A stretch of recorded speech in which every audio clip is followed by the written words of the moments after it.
Assalamualaikum warahmatullahi wabarakatuh. Salam dan bahagia. Di sini kami dari kelompok 7 yang akan membahas tentang resolusi konflik melalui pendidikan multikultural. Sebelumnya saya akan memperkenalkan nama kelompok saya.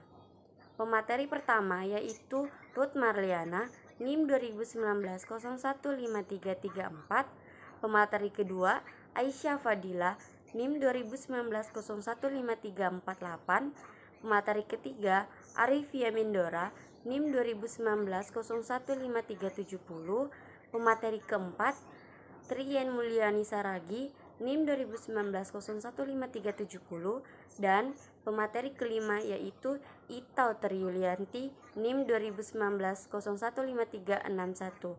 Baiklah, Mbak Ruth, sebagai pemateri pertama kami Yang pertama yaitu hakikat konflik. Beberapa konflik bisa bersifat sementara dan laten.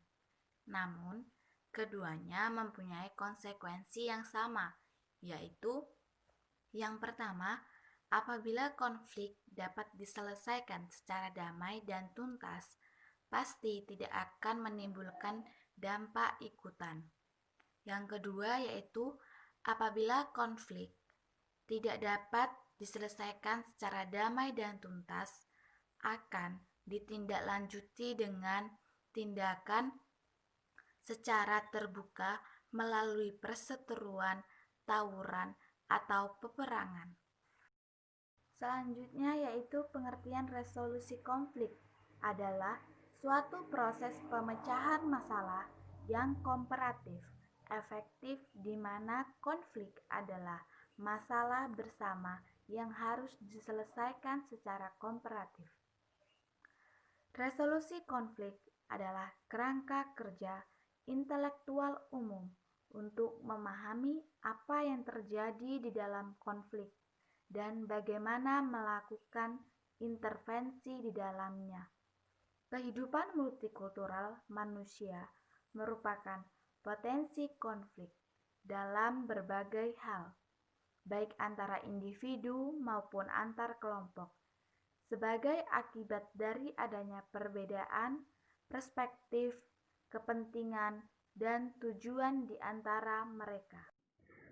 Terima kasih Mbak Ruth Maliana sebagai pemateri pertama, dan saya akan melanjutkan materi tersebut. Di slide yang selanjutnya ini yaitu konflik dalam kehidupan sehari-hari. Nah, di dalam kehidupan sehari-hari biasanya itu yang pertama itu di lingkungan sekolah, yang kedua di lingkungan masyarakat. Nah, di lingkungan sekolah dan lingkungan masyarakat ini rentan sekali dengan terjadinya konflik. Slide selanjutnya. Awal terjadinya konflik bisa berasal dari berbagai hal yang sifatnya problematik seperti perbedaan pandangan, gagasan, pendapat, atau prinsip, dan klaim perbatasan atau status terhadap teori suatu wilayah di tingkat daerah atau negara. Salah satu permasalahan saat ini yang dihadapi oleh negara dan bangsa Indonesia dengan masyarakat multikultural antara lain yaitu seringkali terjadi konflik antar kelompok masyarakat. Bahkan konflik telah dianggap sebagai modus untuk menumpahkan segala kekesalan dan kekecewaan yang mereka hadapi. Slide berikutnya akan dilanjutkan oleh pemateri ketiga. Kepada pemateri ketiga, saya persilakan. Pada kenyataannya, memang tidak mudah dan tidak sederhana untuk memahami konflik. Karena di kalangan para ahli itu sendiri berbeda pandangannya mengenai pengertian konflik. Namun demikian, untuk tujuan praktis, konflik dapat dipahami sebagai suatu himpunan khusus unsur-unsur yang paling terkait secara kontekstual, yaitu pihak-pihak yang berseteru atau bersilang pendapat.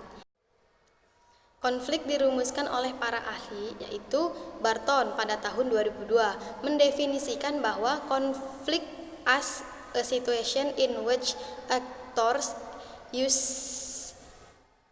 konflik dan seterusnya, yaitu artinya konflik sebagai suatu situasi di mana para pelaku menggunakan perilaku konflik melawan setiap yang lain. Baik, terima kasih.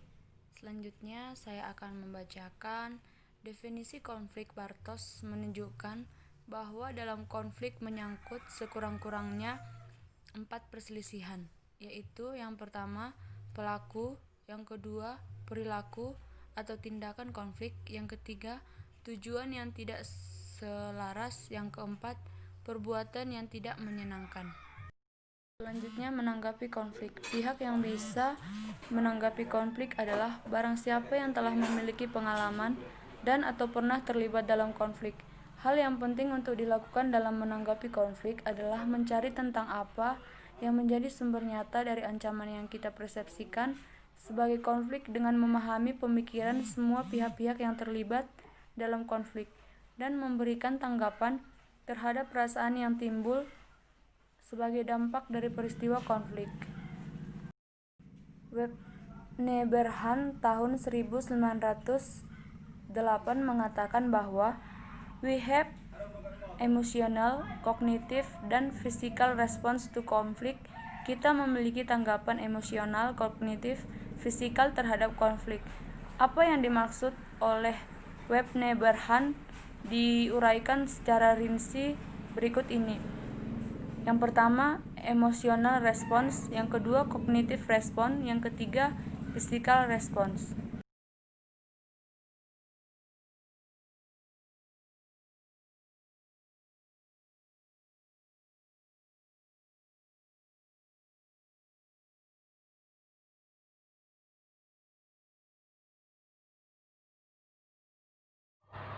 Urgensi pendidikan multikultural di Indonesia. Indonesia merupakan negara yang memiliki bangsa yang majemuk dan multikultural. Sedangkan secara ideal adalah pendidikan dianggap mampu untuk menjadi istilah multikultural terciptanya dasar kehidupan bangsa yang membentuk sebuah ideologi yang disebut dengan multikulturalisme. Pendidikan yaitu sebuah ideologi yang mengakui dan mengagungkan perbedaan dalam terhadap eksistensi dan perkembangan masyarakat. Karena pendidikan merupakan sebuah proses dan usaha mentransformasikan nilai-nilai Islam kepada generasi penerusnya. Arifin 2011 halaman 8. Pendidikan juga didefinisikan sebagai usaha yang bersifat mendidik, membimbing, mempengaruhi, dan mengarahkan tentang suatu ilmu pengetahuan. Sebani dan Hendra 2012 halaman 21-22.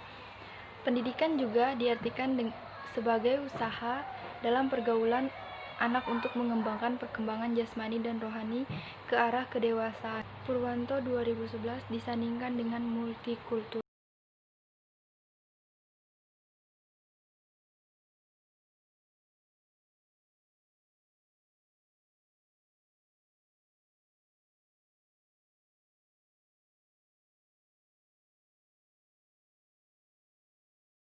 Baiklah teman-teman, sekian dari presentasi dari kelompok 7. Jika ada salah kata, kami mohon maaf. Assalamualaikum warahmatullahi wabarakatuh.